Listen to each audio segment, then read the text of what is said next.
Usa ka tingog, usa ka katawhan.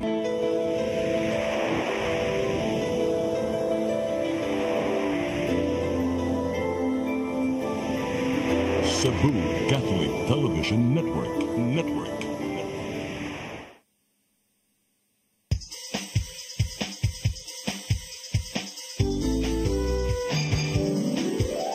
Hello Cebu, maayong buntag. Nagsunta ang kahayag nga nagsulit sa matuod, nadagan sa panghitabo. Hello Cebu, maayong buntag Pinoy.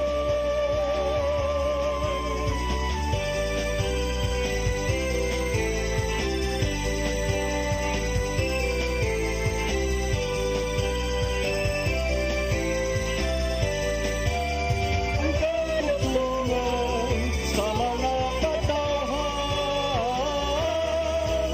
Hello Cebu, hello Cebu, maayong buntag Pinoy.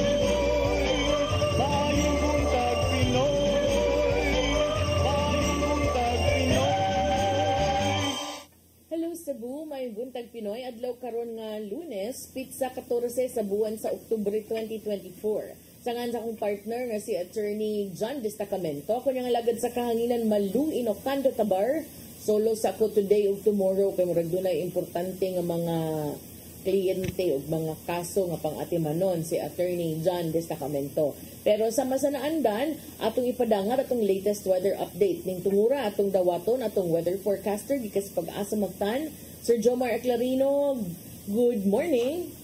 Yes, ma'am. Good morning sa tanan o sa atong tanan tigpaminaw kini ato latest weather update karong adlaw. Ang shoreline na nakaapekto sa extreme northern Luzon o kining easterlies, init na hangin kan sa dagat Pasipiko nakaapekto sa silangan bahin sa Luzon o sa Visayas. Atong weather conditions sa Visayas, lakip na ang probinsya sa Cebu, makasinati generally rather init o medyo igang na panahon, gawas ini ng mga patak-patak na mga pagulan o kini malocalized na mga pagpangilat o pagpanugdog.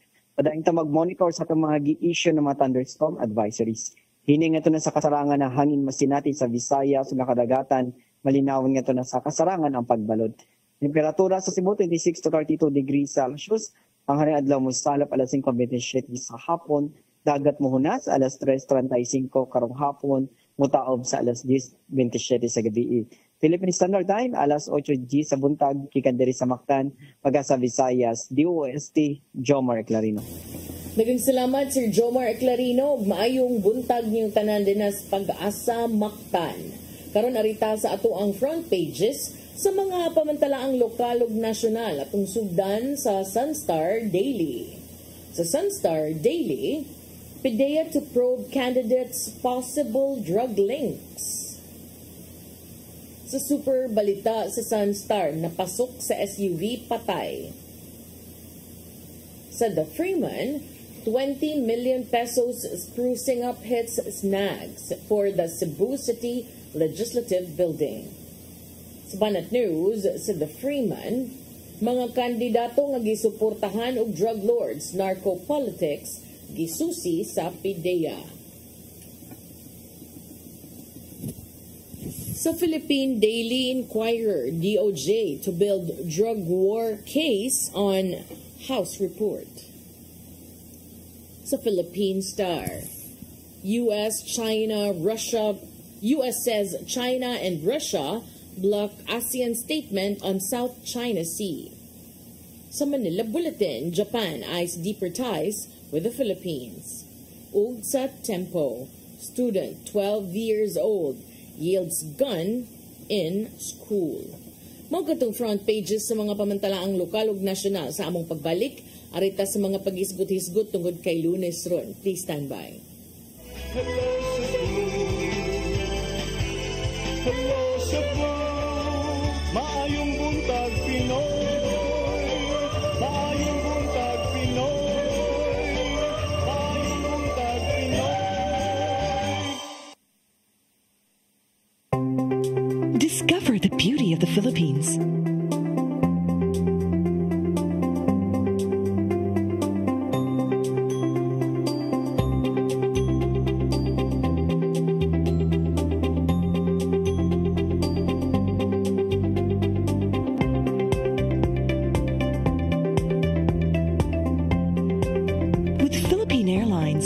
country's flag carrier.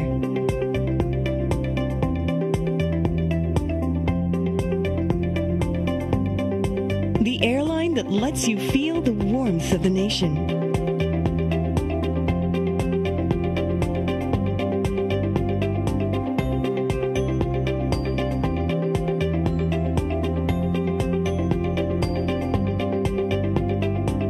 Mabuhay!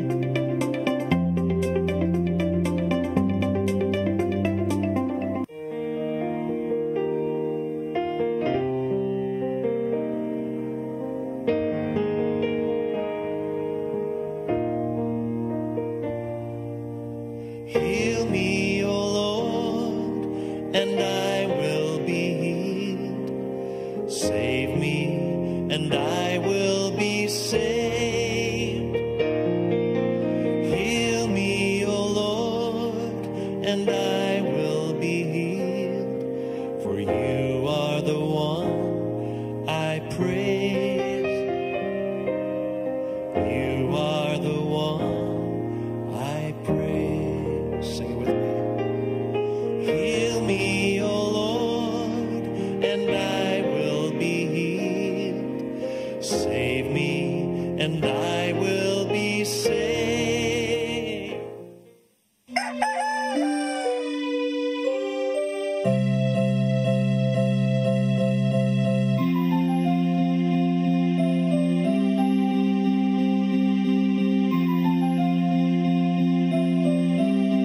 Ma, wala na dita, ma. Palud, ma. Sorry ma'am, na-late ko. Nangita pa mong gugod para internet sa kong anak ma'am. Ay, wala na yung problema. Pag-sinisibo. Sinisibo, sinisibo. For your internet connection, And for the signal of your cable TV.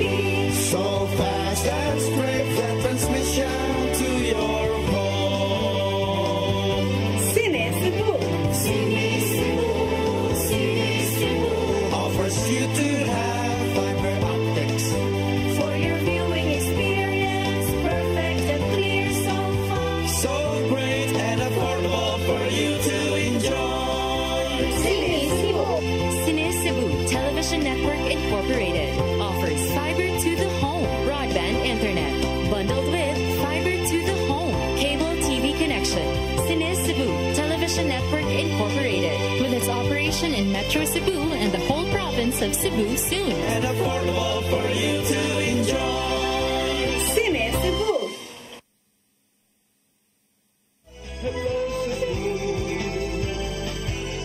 Hello Cebu, maayong buntag Pinoy. Maayong buntag Pinoy. Maayong buntag Pinoy.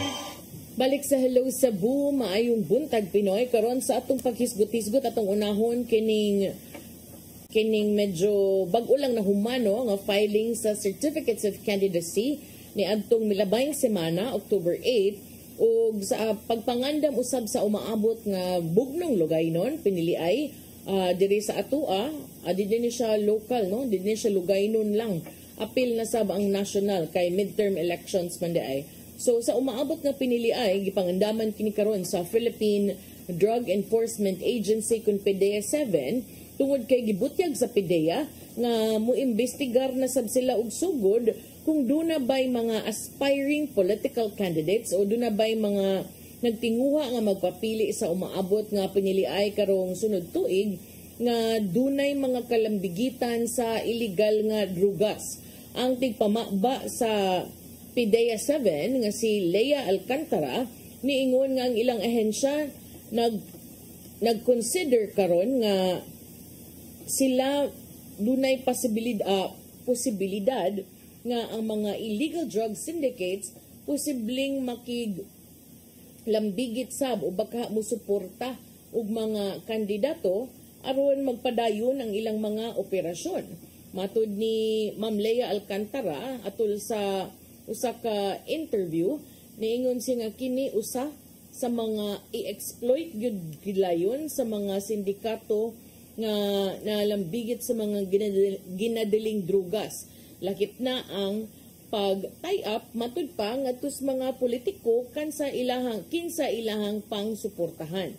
Matud ni Alcantara, kung makadaog ang politiko, posible sad kaayo nga sila makautang og kabubuton ngadto sa mga bisan kinsa nga mga drug lords or mga drug syndicates nga nagpaluyo sa ilahang kandidatura. Apan si Alcantara ni klaro nga ang PIDEA 7 wala pay nadawat ng mga reports ni bisan kinsang kandidato nga nakadawat og mga pundo sa eleksyon gikan sa mga drug syndicates. Kay numduman ni atong Sabado, Oktubre 12, ang kaning Cebu City Police Office Chief nga si Royina Garma nangaypasaylo sa mga pamilyang naapektuhan sa drug war sa iyang panahon ato sa House Squad Committee hearing.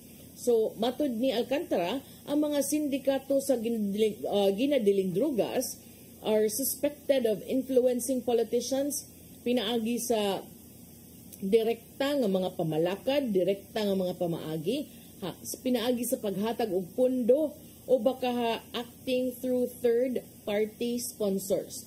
Matud ni Alcantara, duna kini duha ka mga pamaagi. Either ang politiko, nasayod nga ang pundo nga iyang gidawat, ang kwarta nga iyang gidawat aron itabang sa iyang kampanya, gikan sa sindikato o baka sa drug personality, ug andam siya nga iyaha gyud ning dawaton o baka ang politiko wa nasayod kung di inigikan tungod kay ang pondo gipaagi sa laing tao. Apan matud ni Alcantara nga wa kini difference tungod kay ang pondo nagikan ra gihapon sa illegal nga mga pamaagi. Nagikan ra gihapon sa mga illegal nga mga tinubdan og kini mao ang ginadili nga drogas. Matud ni Alcantara, kini mo hinungdan nga ilaha kini gisusi karon. Siya miduga nga ang PIDEA 7 mi classify sa mga aspiring public officials o kining mga mukandidato nga nalambigit sa illegal drugs isip high value targets tungod sa ilahang role in advancing the drug trade. Sa milabay nga buwan, ang Philippine National Police Drug Enforcement Group niingon nga sila nag-imbestigar sa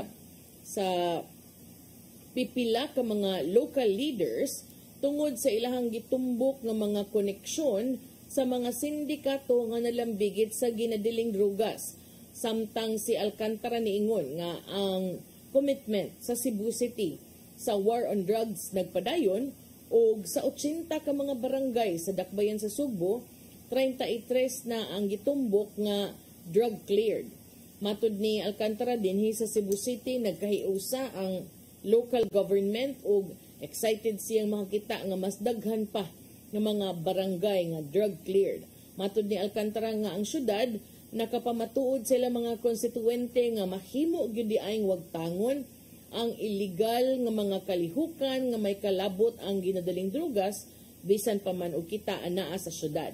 Matud ni Alcantara nga sa kaniadto kung moingon kag usa ka barangay sa Cebu City drug cleared, makaingon tag imposible.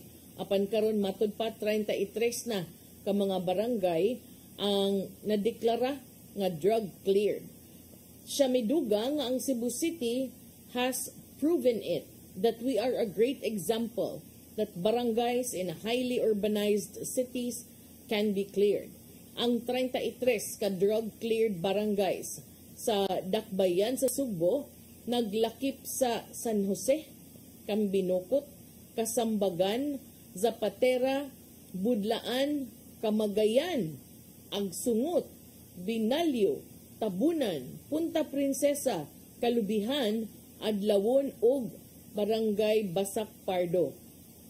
Samtang ang Buotaok, Kinasangan, Lusaran, San Antonio, Pamutan, Parian, Sudlon 1, Sudlon 2, Toong, Santo Niño, Sapangdako, Sinsin, Bakayan, Guba, Malubog, Pitos, Paril, Mabini, Lusaran ug Taptap gideklara usab nga drug cleared.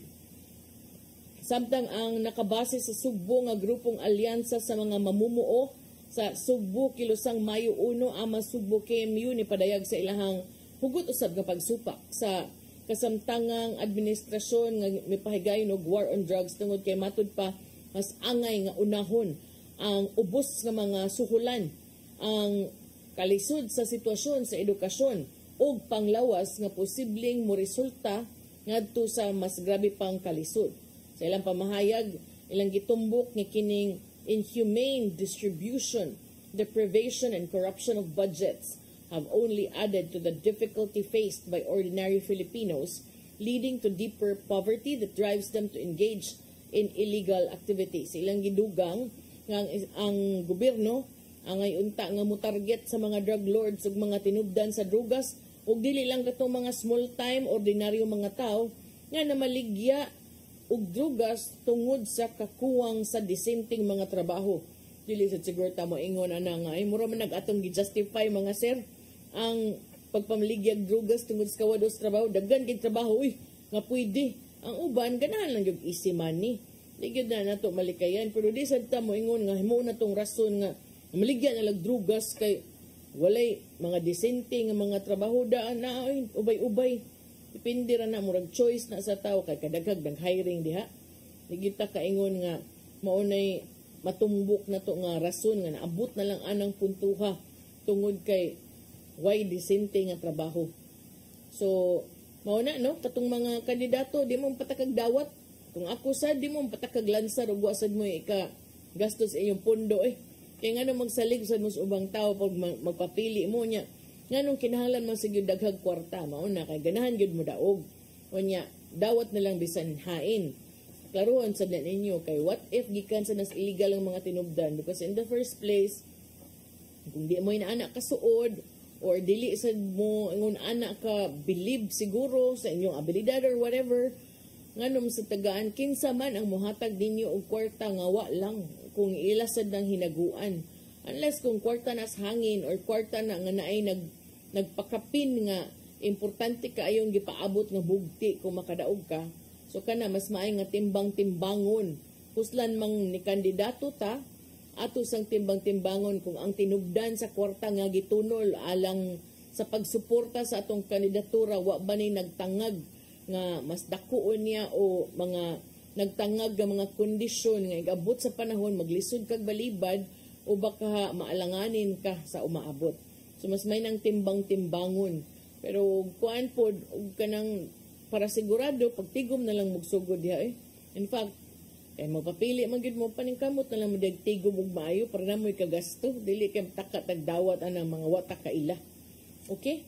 So padayon tas to mga paghisgot-hisgot karong taud-taud siguro no break lang sa tar hindi ta maapiki kay aron makakuha sa daghang video support si Rodel kay murag bunog na kay naong ni Ma'am Lea Alcantarada sa PIDEA.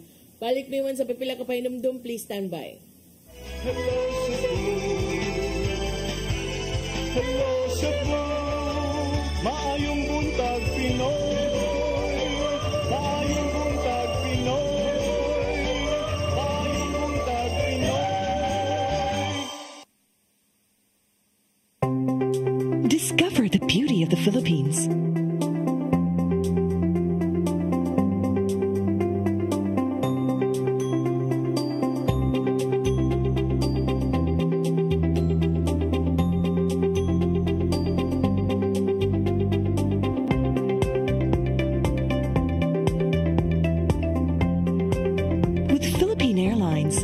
Country's flag carrier.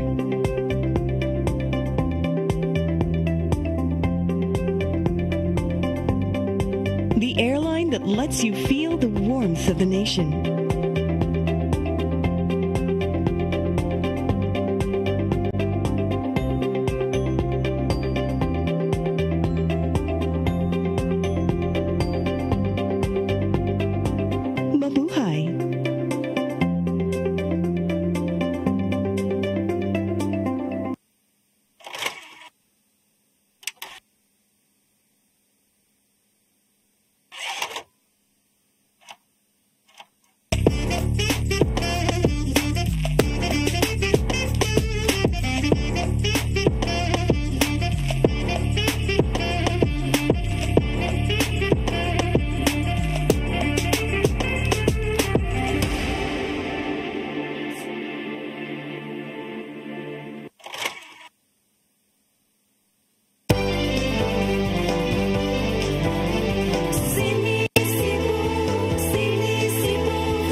Network Incorporated offers fiber to the home broadband internet bundled with fiber to the home cable TV connection.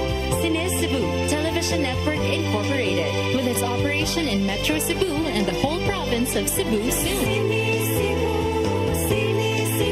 For your internet connection And for the signal of your cable TV. so fast and straight that transmission to your home. Sini Cebu offers you to have fiber optics. For your viewing experience, perfect and clear so far. So great and affordable for you to enjoy.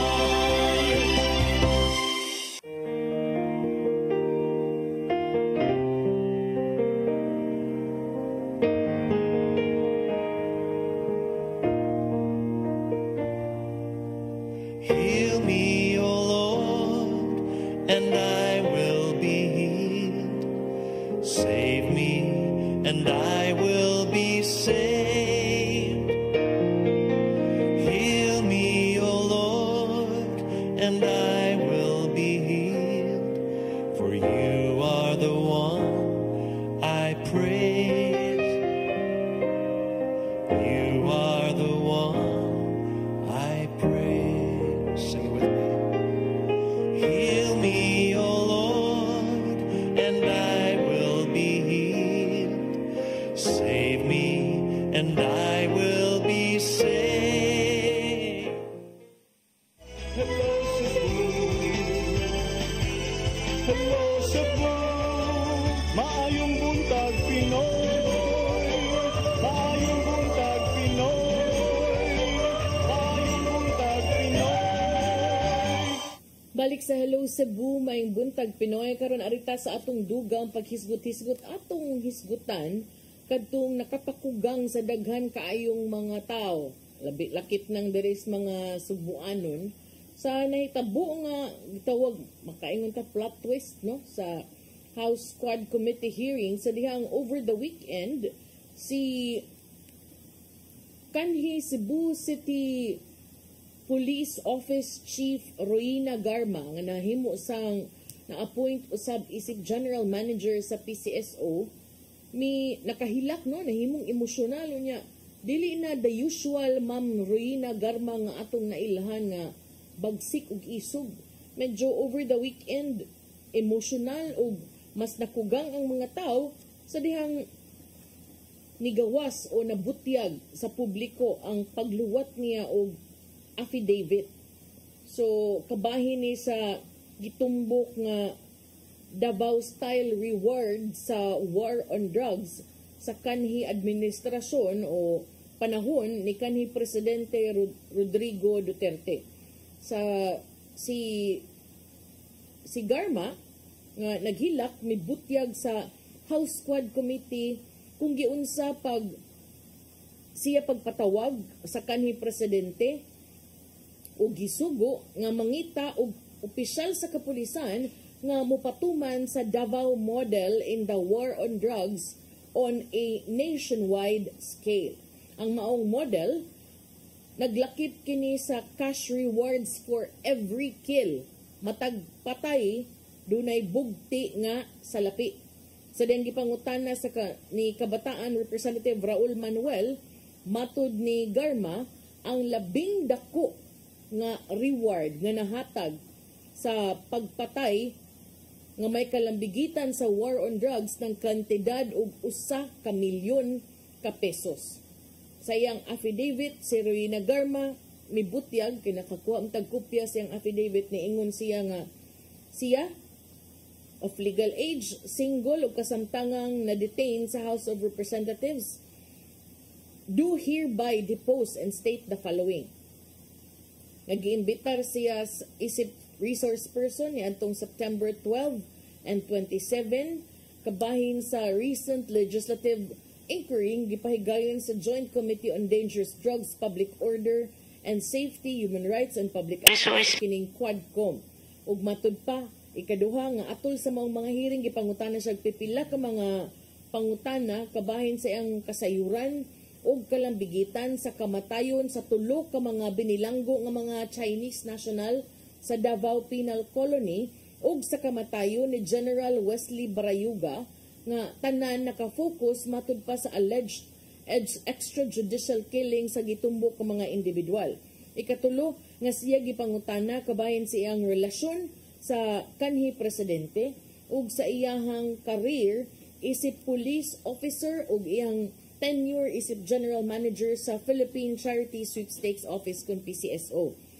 Ikaupat sa iyang affidavit nga panahon sa maong mga hearing niya nitubag siya sa mga pangutana sa committee base sa iyahang kaugalingong kasayuran o personal knowledge. Apan matud pa iya kining gibuhat with great apprehension o grabing kabalaka tungod kay nasayod siya nga ang iyang mga pamahayag on national television posibleng makahatag og peligro sa iyang kinabuhi ug sa kaluwasan sa iyang pamilya ug ubang mga tao nga suod kaniya.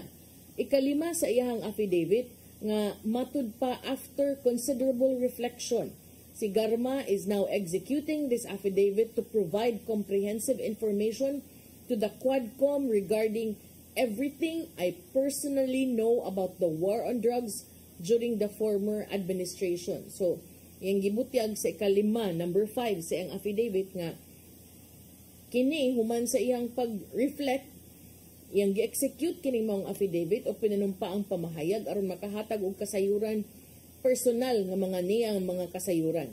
Ikaunom, siya mibutyag nga ikaunom nga bahin siyang affidavit nga Mayo 2016 nakadawat siyang tawag gikan sa kanhi presidente at approximately 5 a.m. nga nagmando kaniya nga makigkita sa kanhi presidente sa iyang panimalay sa Doña Luisa Davao. Ikapito, iyang gibutyag siyang affidavit nga nakailan na siya sa kaniadto mayor tungod kay nagsilbi siya isip station commander sa usa sa mga police station sa Davao atol sa panahon sab niini isip mayor.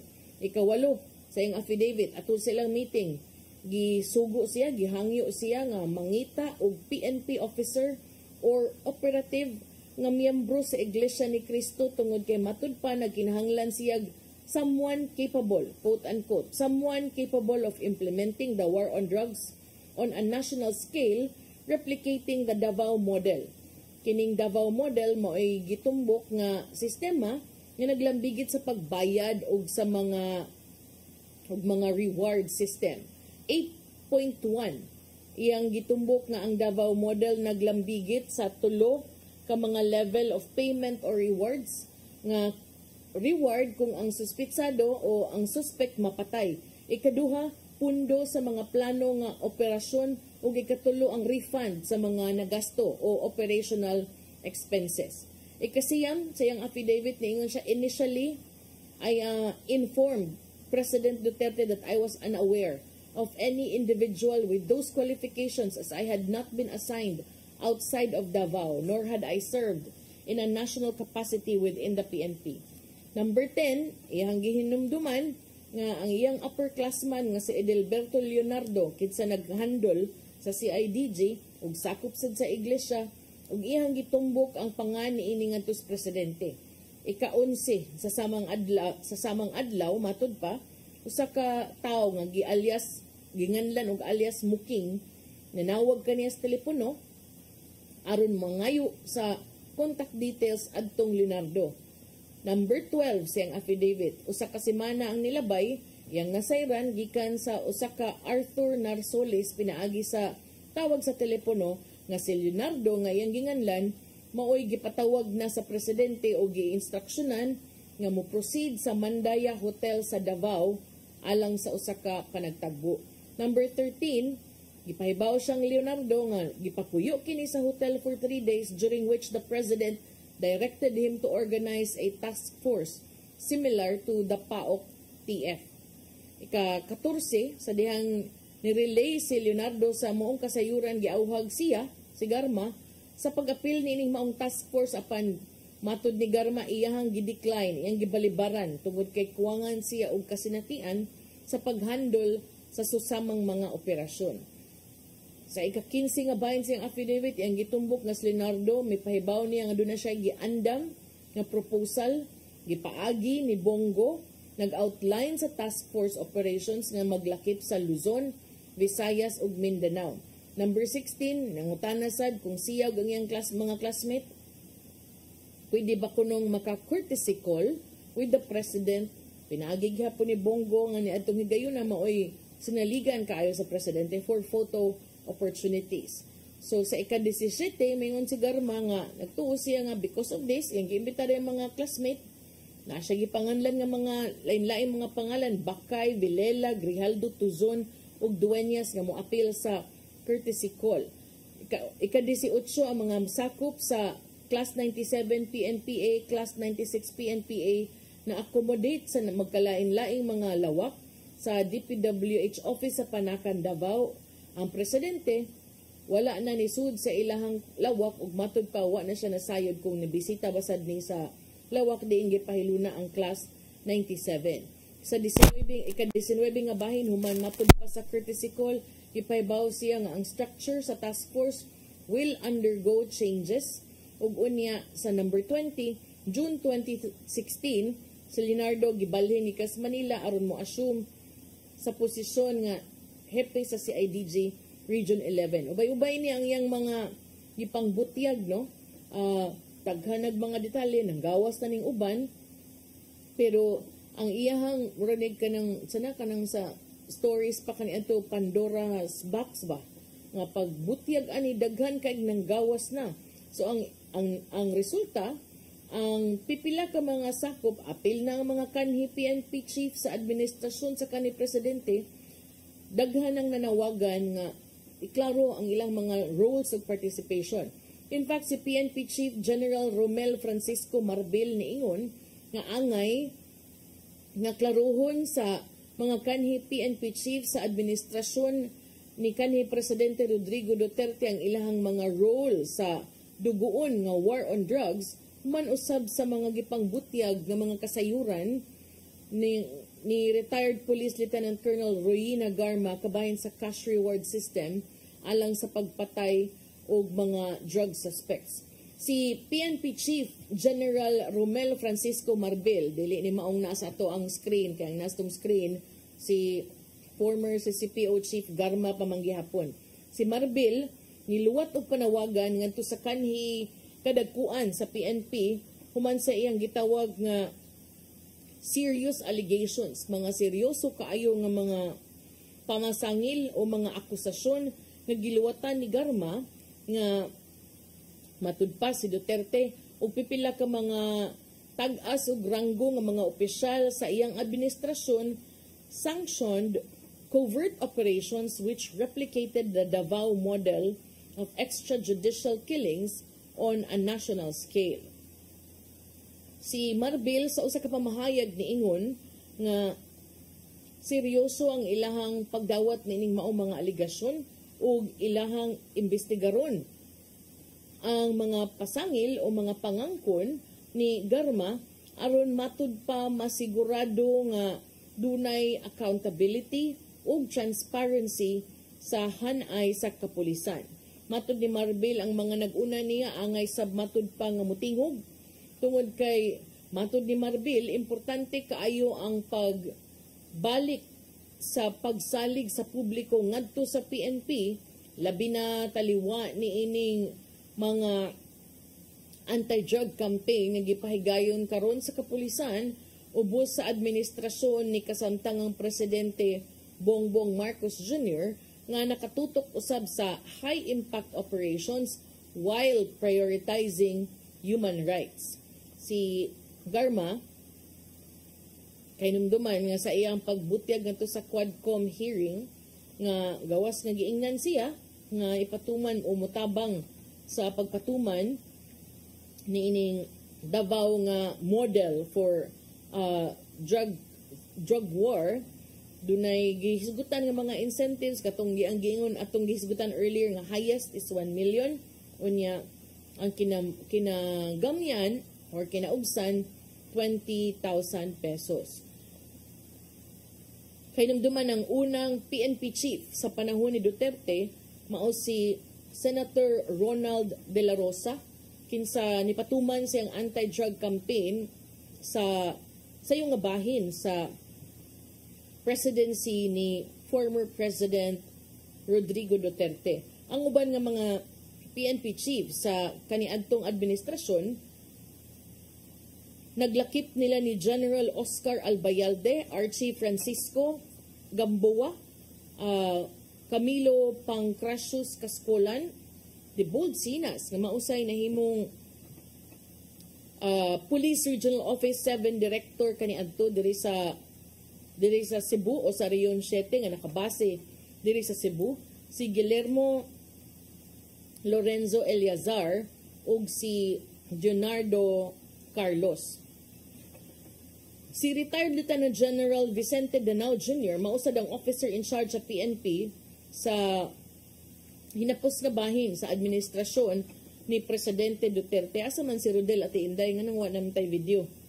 Atol sa Quad Committee hearing ni adtong Biyernes, si Garma mipakita og matrix nga nagsugyot nga ang kanhi PNP chief nasayod sa covert operations batok sa drug suspects. Nasayran nga kining mga explosive o mga makapakugang nga testimonya ni Garma nagtumbok ang Duterte kabahin sa reward system sa extrajudicial killing is just the tip of the iceberg matud pa sa pipila ka mga magbabalaod. Si Representative Jefferson Conghon sa Zambales 1st District mitumbok nga it is just the tip of the iceberg, so to speak. It comes from the perspective of an insider who has not just the trust and confidence or the eyes and the ears of the former president, but even beyond that. Yang kauban kaniadto sa gitawag og Young Guns Block sa Chamber o sa House of Representatives na si Representative Paulo Ortega V mi hatag sab sa susamang mga sentimento o iyang gitumbok nga ang gibutyag ni Garma ato sa Quadcom hearing nakahatag sa mga Pilipino og panglantaw ngadto sa inner workings sa Duterte administration. Murag matud pa nakalili ang mga Pilipino sa mga pamaagi sud mismo sa administrasyon ni kanhi Presidente Rodrigo Duterte. Ang iyang testimony naka-intensify matud pa sa investigasyon ngadto sa anti-narcotics drive sa kanhi presidente. Ang key figure nga giila o gitumbok sa testimony ni Garma mao si Ermina Espino nga nailasab o gitumbok sab sa nga nagamit sa alias nga Muking ug siya mibutyag nga mo kini nagkontak niya ron mangayag impormasyon kabahin sa contact details sa iyang kanhi upperclassman nga si Leonardo. Sa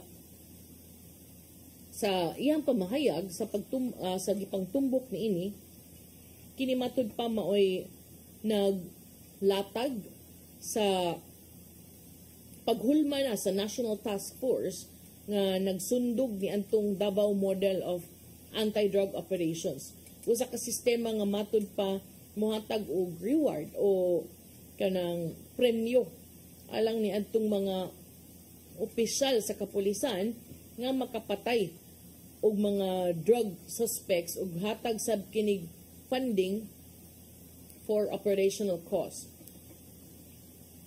So kining panganya Espino ni gawas ni kay clarify sab ni Santa Rosa City Representative Dan Fernandez atol gihapon sa Quadcom hearing. Subay ni ini ang Department of Justice o DOJ mulusad na og preliminary investigation sa mga kaso labi pa katong mga high profile nga kamatayon nga nahitabo atol sa administrasyon ni kanhi Presidente Rodrigo Duterte. Ang mga pagpatay gibutyag atol sa Quadcom hearings o labi na sa panahon sa pagtestify ni kanhi CCPO Chief Roina Garma. naglakip ni matud pa sa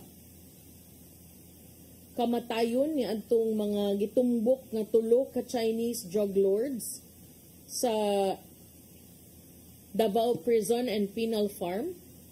PCSO Executive Wesley Barayuga, Tanawan Mayor Antonio Halili, ug Albuera Mayor Rolando Espinosa. Si Justice Undersecretary Raul Vasquez sa usa ka pamahayag niingon nga ang DOJ would begin the investigation and case build-up once Congress submits their committee report along with affidavits or if a formal complaint is filed. Matud ni Vasquez, ang pulis o mga pribadong individual mahimong mosangat sa reklamo o sila sa Department of Justice may mulusad sa investigasyon as long as there is an initiatory process. Murag kung sa binugoy pa, sugdi lang ang proseso kay sila na mupadayon ni ini. Apan nitingog sad ang habig ni Duterte. Sa dihang si kanhi Presidential Chief Legal Counsel Salvador Panelo niingon nga dunay alleged pressure on Garma to execute her affidavit. Sa iyang pamahayag niingon si Panelo nga it is my belief that there is pressure. She is being threatened as she was forced to give such kind of allegations. Kung basahon matud pang affidavit ni Garma, matud ni Panelo nga mura kuno gipagawas nga ang kanhi presidente dunay kasayuran. Apan matud ni Panelo nga sa iyang pagduda kini ginama sa usa ka abogado aron ang publiko makumbinsir nga ang kanhi presidente dunay kalambigitan. Matud ni Panelo, di ni mubarog sa korte in all probability. In short, iyang gihimo ang mga pasangil tungod kay napugos lang siya sa pagbutyag og false testimony og kini ibasura ra gyud dayon inig-abot sa korte. Gitumbok ni Panelo nga daghag buslot ang affidavit ni Garma ug matud pa giangko ni Garma nga siya way labot sa grupo nga nipahigayon ni ining gitawag og Davao model. Dugang ni Panelo nga ang mga testimonya o gipangbutyag ni Garma puros ni hearsay. She has no personal knowledge as all her accusations were just narrated to her. Matud ni Panelo nga napugos lang si Garma sa pagtestify batok ni Duterte tungod sa kahadlok ni ini nga punan pa ang adlaw o pag-istar ni ini sud sa bilangguan sa House of Representatives. Si Panelo miduga nga there is a probability of prolonged detention which to my mind as a lawyer is an unlawful detention as she was detained after she refused to answer the question, how close are you with former President Duterte? Nagdumili matud pa pagtubag si Garma tungod kay personal kini og walay kalambigitan sa nagpadayon nga investigasyon. Samtang ang kanhi Executive Secretary nga si Salvador Medialdea sa iyang bahin niingon nga si Garma dili mao ang sakto nga tawo nga muhisgot o mutubag kabahin sa drug operations. Matud ni Medialdea, instead of talking about the Barayuga murder, Garma suddenly talked about alleged extrajudicial killings. Samtang ang Alliance of Concerned Teachers kun ACT ni butyag over the weekend nga ang mga otoridad kinahanglan nang mo sikop ug mutaral sa hukmanan kang Duterte ug sa mga kakonsabo tungod sa matud pa ilahang kalambigitan sa extrajudicial killings ato sa drug war from 2016 to 2022.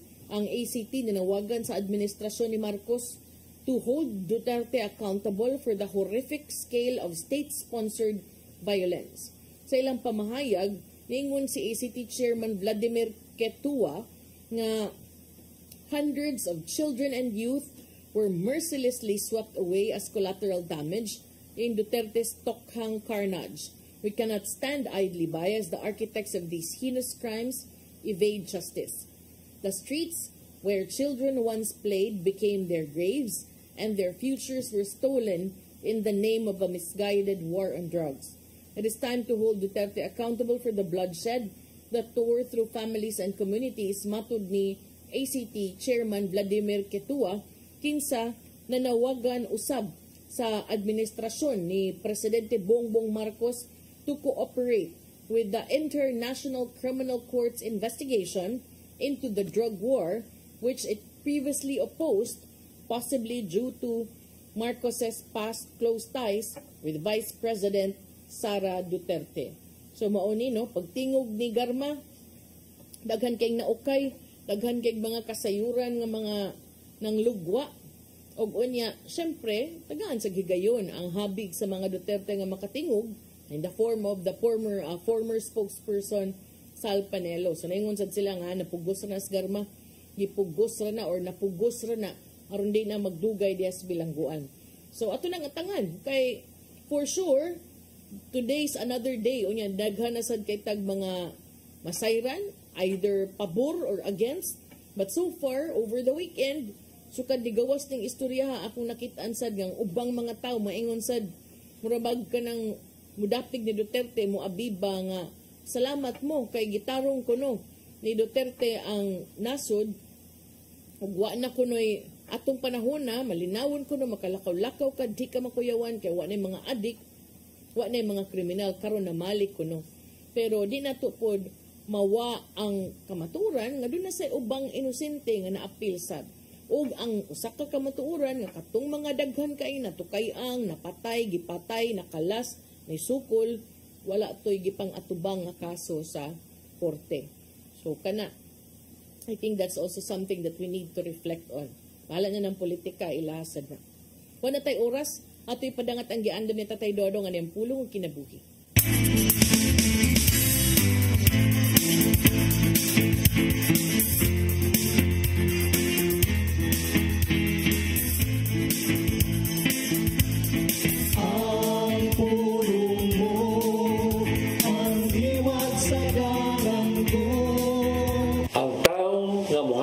Siyang kinabuhi kang Hesus. May kausaban gyud mahitabo siyang kinabuhi. Usa ni mo ang iyang pagkontrolar sa iyang kasuko. Kitang tanan anani ning maong tawhanong pagbati. Ang pagsunod kang Hesus nagpasabot nga maningkamot usab kita na musunod siyang kinaiya. Siyang pagkapapainupsanon o sa iyang malumong kasing-kasing. Sa Efeso 4:26 na gayon, kung masko kamo, bantay nga dili kamo makasala. Ug ayaw palungtara ang inyong kasuko sa tibok adlaw.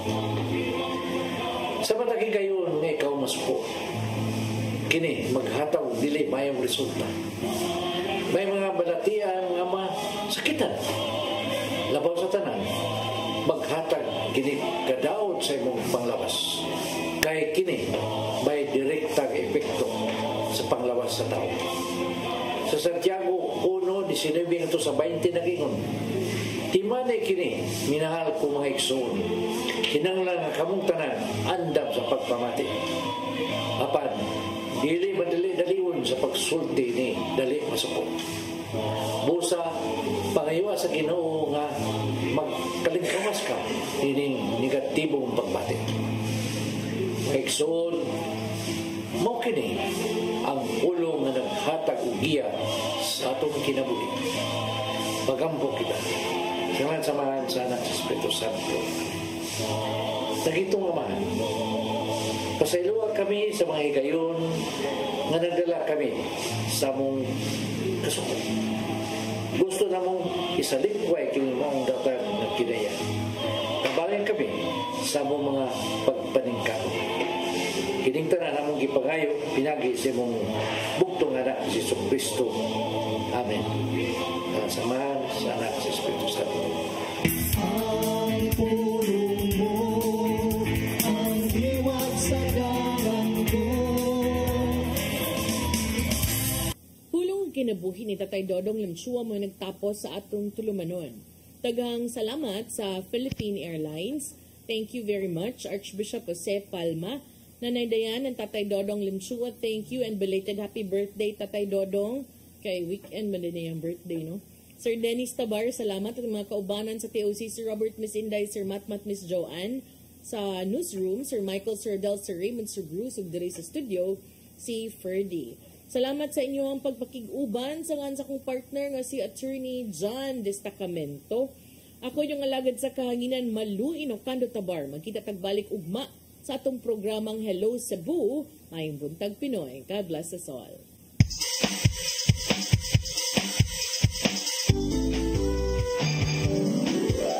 Hello Cebu, mayong buntag, nagsinta ang kahayag nga na... Usa ka pagtuo, usa ka tingog, usa ka katawhan.